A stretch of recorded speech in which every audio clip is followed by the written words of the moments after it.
Paper 10. The Paradise Trinity.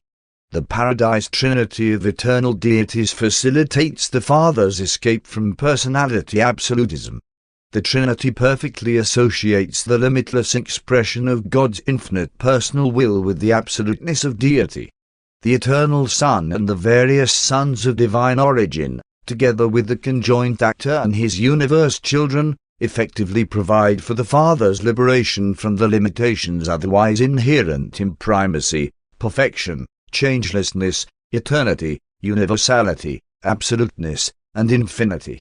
The Paradise Trinity effectively provides for the full expression and perfect revelation of the eternal nature of deity. The stationary sons of the Trinity likewise afford a full and perfect revelation of divine justice. The Trinity is deity unity, and this unity rests eternally upon the absolute foundations of the divine oneness of the three original and coordinate and coexistent personalities, God the Father, God the Son, and God the Spirit. From the present situation on the circle of eternity, looking backward into the endless past, we can discover only one inescapable inevitability in universe affairs, and that as the Paradise Trinity. One deemed the Trinity to have been inevitable. As one viewed the past, present, and future of time, one considered nothing else in all the universe of universes to have been inevitable. The present master universe, viewed in retrospect or in prospect, is unthinkable without the Trinity. Given the Paradise Trinity, we can postulate alternate or even multiple ways of doing all things, but without the Trinity of Father, Son, and Spirit we are unable to conceive how the infinite could achieve threefold and coordinate personalization in the face of the absolute oneness of deity. No other concept of creation measures up to the Trinity's standards of the completeness of the absoluteness inherent in deity unity coupled with the repleteness of volitional liberation inherent in the threefold personalization of deity. 1.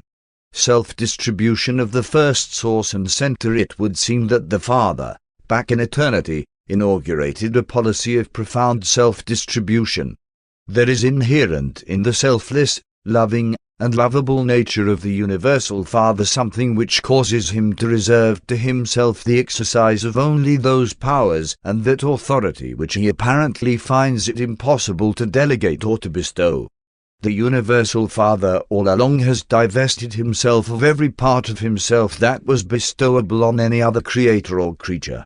He has delegated to his divine sons and their associated intelligences every power and all authority that could be delegated.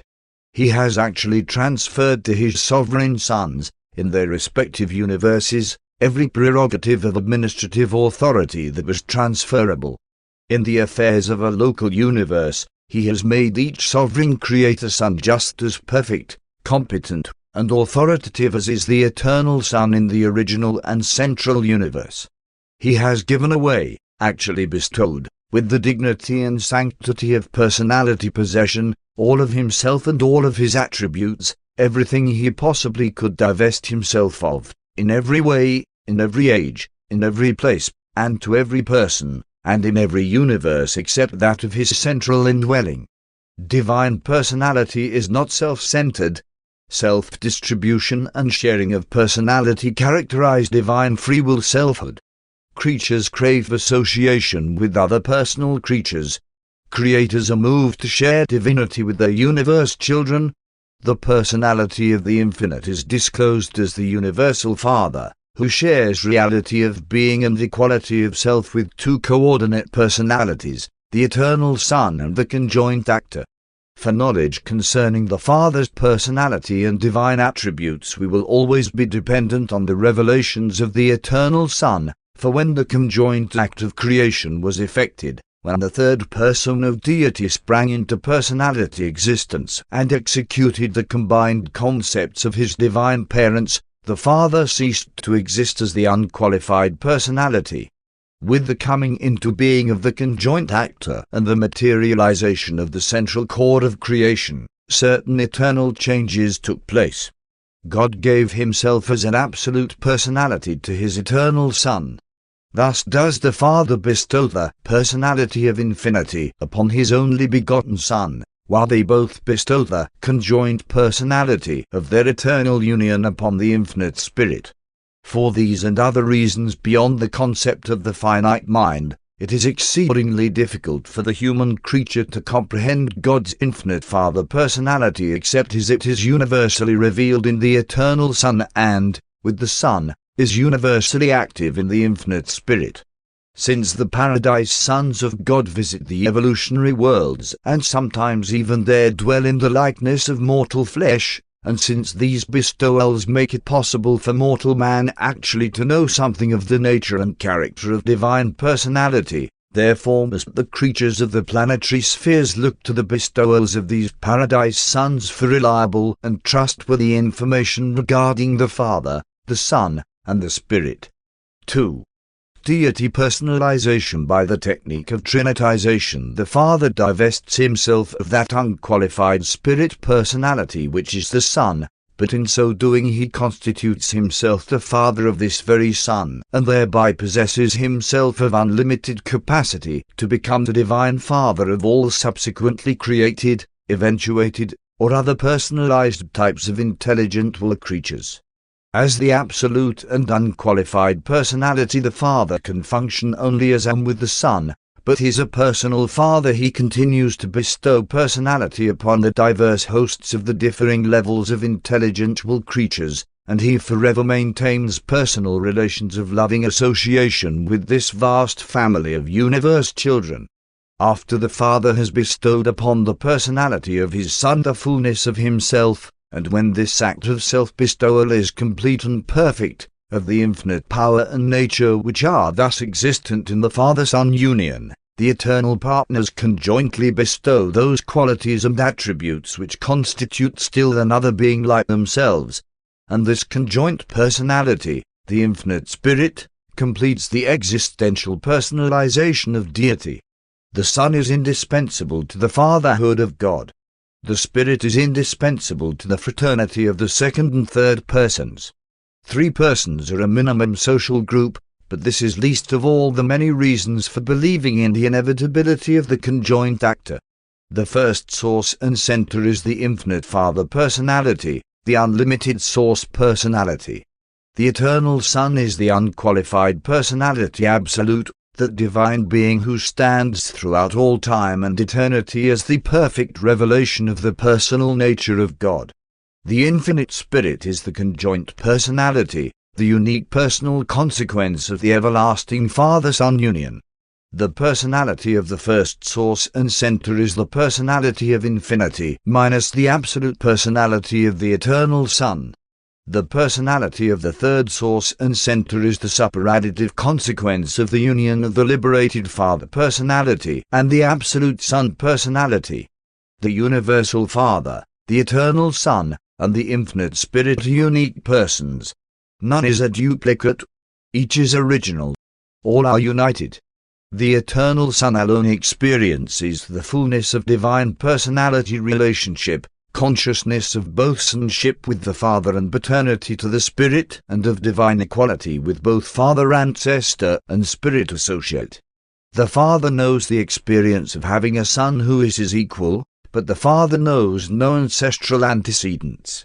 The eternal Son has the experience of sonship, recognition of personality ancestry, and at the same time the Son is conscious of being joint parent to the infinite Spirit.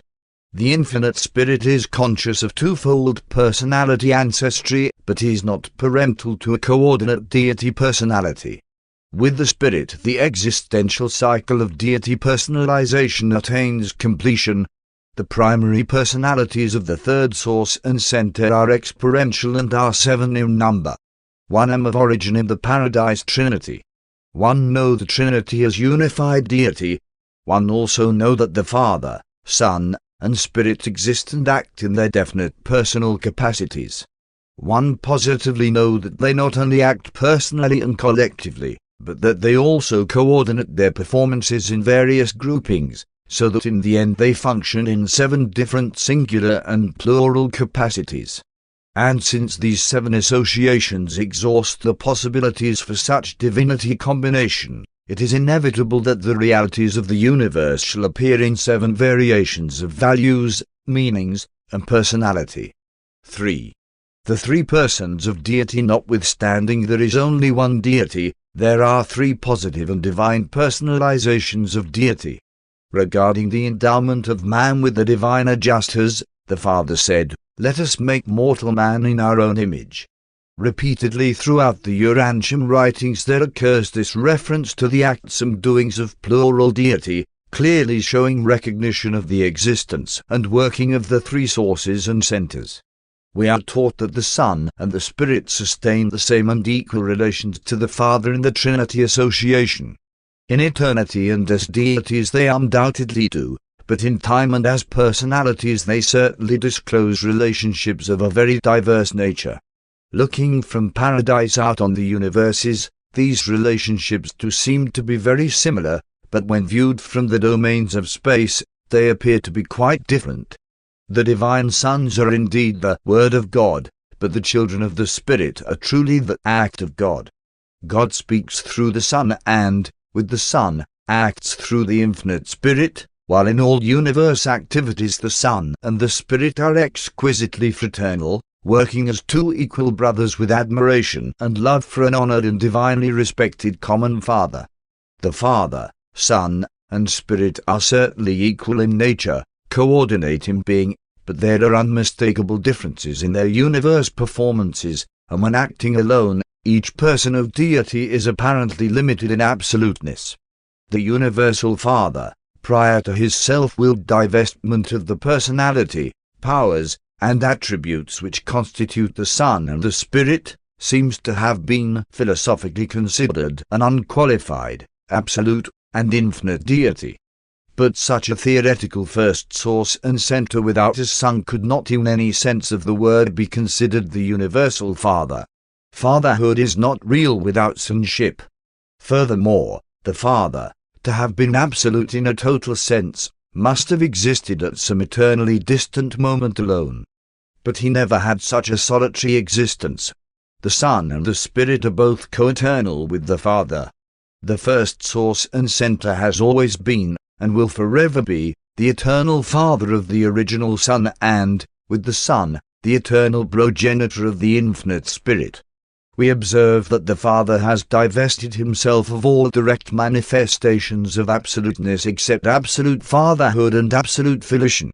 We do not know whether volition is an inalienable attribute of the Father. We can only observe that he did not divest himself of volition.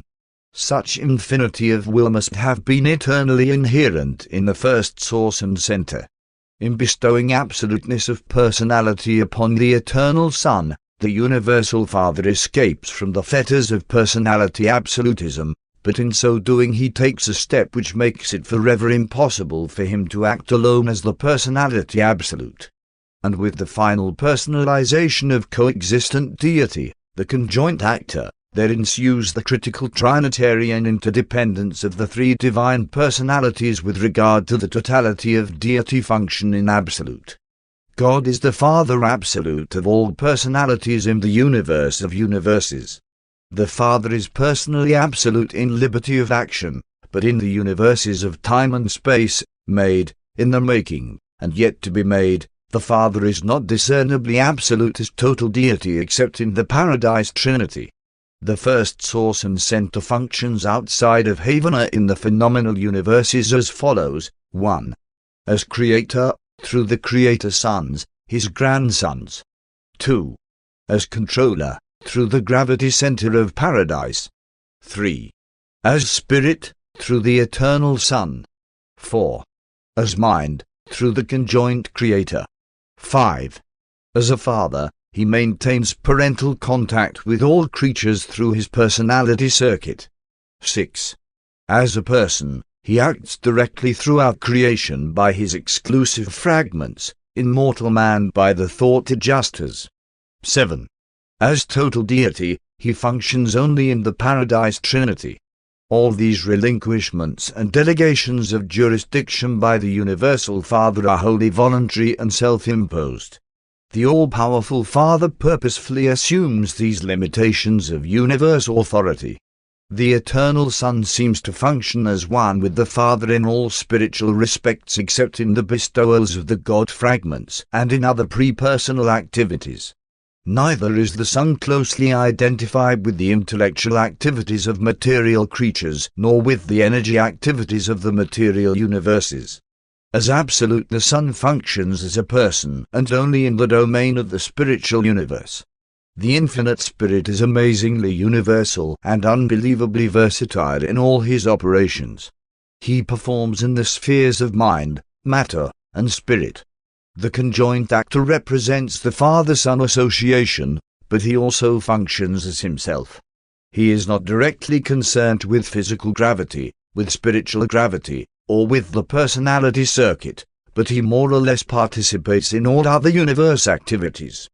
While apparently dependent on three existential and absolute gravity controls, the Infinite Spirit appears to exercise three super-controls.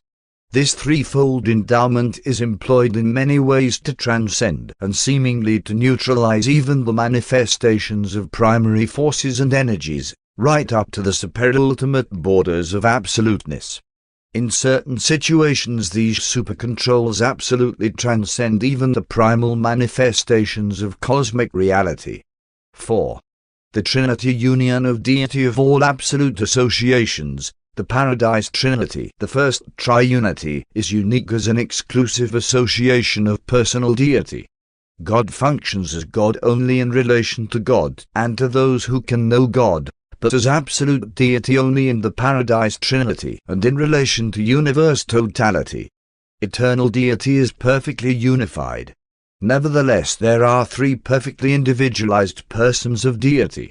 The Paradise Trinity makes possible the simultaneous expression of all the diversity of the character traits and infinite powers of the first source and center and his eternal coordinates and of all the divine unity of the universe functions of undivided deity. The Trinity is an association of infinite persons functioning in a non-personal capacity but not in contravention of personality. The illustration is crude, but a Father, Son, and grandson could form a corporate entity which would be non-personal but nonetheless subject to their personal wills. The Paradise Trinity is real. It exists as the deity union of Father, Son, and Spirit. Yet the Father, the Son, or the Spirit, or any two of them, can function in relation to this selfsome Paradise Trinity. The Father, Son, and Spirit can collaborate in a non-Trinity manner, but not as three deities. As persons they can collaborate as they choose, but that is not the Trinity. Ever remember that what the Infinite Spirit does is the function of the Conjoint Actor. Both the Father and the Son are functioning in and through and as him. But it would be futile to attempt to elucidate the Trinity mystery, three as one and in one, and one as two and acting for two. The Trinity is so related to total universe affairs that it must be reckoned with in our attempts to explain the totality of any isolated cosmic event or personality relationship. The Trinity functions on all levels of the cosmos, and mortal man is limited to the finite level. Therefore must man be content with the finite concept of the Trinity as the Trinity. As a mortal in the flesh you should view the Trinity in accordance with your individual enlightenment and in harmony with the reactions of your mind and soul. You can know very little of the absoluteness of the Trinity, but as you ascend paradiseward, you will many times experience astonishment at successive revelations and unexpected discoveries of Trinity supremacy and ultimacy, if not of absoluteness. 5. Functions of the Trinity. The personal deities have attributes, but it is hardly consistent to speak of the Trinity as having attributes. This association of divine beings may more properly be regarded as having functions, such as justice administration, totality attitudes, coordinate action, and cosmic over-control. These functions are actively supreme, ultimate, and within the limits of deity, absolute as far as all living realities of personality value are concerned. The functions of the Paradise Trinity are not simply the sum of the Father's apparent endowment of divinity, plus those specialized attributes that are unique in the personal existence of the Son and the Spirit. The Trinity association of the three Paradise deities results in the evolution, eventuation, and deitization of new meanings, values, powers, and capacities for universal revelation, action, and administration. Living associations, human families, social groups, or the Paradise Trinity are not augmented by mere arithmetical summation. The group potential is always far in excess of the simple sum of the attributes of the component individuals. The Trinity maintains a unique attitude as the Trinity towards the entire universe of the past, present, and future. And the functions of the Trinity can best be considered in relation to the universe attitudes of the Trinity. Such attitudes are simultaneous and may be multiple concerning any isolated situation or event. 1. Attitude toward the finite. The maximum self-limitation of the Trinity is its attitude toward the finite. The Trinity is not a person, nor is the Supreme Being an exclusive personalization of the Trinity, but the Supreme is the nearest approach to a power personality focalization of the Trinity, which can be comprehended by finite creatures. Hence the Trinity in relation to the finite is sometimes spoken of as the Trinity of supremacy. 2. Attitude toward the absolute. The Paradise Trinity has regard for those levels of existence which are more than finite but less than absolute, and this relationship is sometimes denominated the Trinity of ultimacy. Neither the ultimate nor the supreme are wholly representative of the Paradise Trinity, but in a qualified sense and to their respective levels, each seems to represent the Trinity during the pre-personal eras of experiential power development. 3. The absolute attitude of the Paradise Trinity is in relation to absolute existences and culminates in the action of total deity. The Trinity infinite involves the coordinate action of all triunity relationships of the first source and center, undeified as well as deified, and hence is very difficult for personalities to grasp. In the contemplation of the Trinity as infinite, do not ignore the 7 triunities. Thereby certain difficulties of understanding may be avoided, and certain paradoxes may be partially resolved. But one do not command language which will enable me to convey to the limited human mind the full truth and the eternal significance of the Paradise Trinity and the nature of the never-ending inter-association of the three beings of infinite perfection. 6. The stationary sons of the Trinity. All law takes origin in the first source and center. He is law. The administration of spiritual law has in the second source and center. The revelation of law, the promulgation and interpretation of the divine statutes, is the function of the third source and center. The application of law, justice, falls within the province of the Paradise Trinity and is carried out by certain sons of the Trinity. Justice is inherent in the universal sovereignty of the Paradise Trinity, but goodness, mercy, and truth are the universe ministry of the divine personalities, whose deity union constitutes the Trinity. Justice is not the attitude of the Father, the Son, or the Spirit. Justice is the Trinity attitude of these personalities of love, mercy, and ministry. No one of the Paradise deities fosters the administration of justice. Justice is never a personal attitude. It is always a plural function. Evidence, the basis of fairness, justice in harmony with mercy, is supplied by the personalities of the third source and center, the conjoint representative of the Father and the Son to all realms and to the minds of the intelligent beings of all creation. Judgment, the final application of justice in accordance with the evidence submitted by the personalities of the Infinite Spirit, is the work of the stationary sons of the Trinity, beings partaking of the Trinity nature of the united Father, Son, and Spirit. This group of Trinity sons embraces the following personalities. 1. Trinitized secrets of supremacy. 2. Eternals of days. 3. Ancients of days. 4. Perfections of days. 5. Recents of days. 6. Unions of days. 7. Faithfuls of days. 8. Perfecters of wisdom. 9. Divine counselors. 10. Universal senses. We are the children of the three paradise deities functioning as the Trinity, for one chance to belong to the 10th order of this group, the universal senses. These orders are not representative of the attitude of the Trinity in a universal sense. They represent this collective attitude of deity only in the domains of executive judgment, justice. They were specifically designed by the Trinity for the precise work to which they are assigned, and they represent the Trinity only in those functions for which they were personalized. The Ancients of Days and their Trinity origin associates mete out the just judgment of supreme fairness to the 7 superuniverses. In the central universe such functions exist in theory only. Their fairness is self-evident in perfection, and haven of perfection precludes all possibility of disharmony. Justice is the collective thought of righteousness. Mercy is its personal expression. Mercy is the attitude of love. Precision characterizes the operation of law. Divine judgment is the soul of fairness, ever conforming to the justice of the Trinity, ever fulfilling the divine love of God.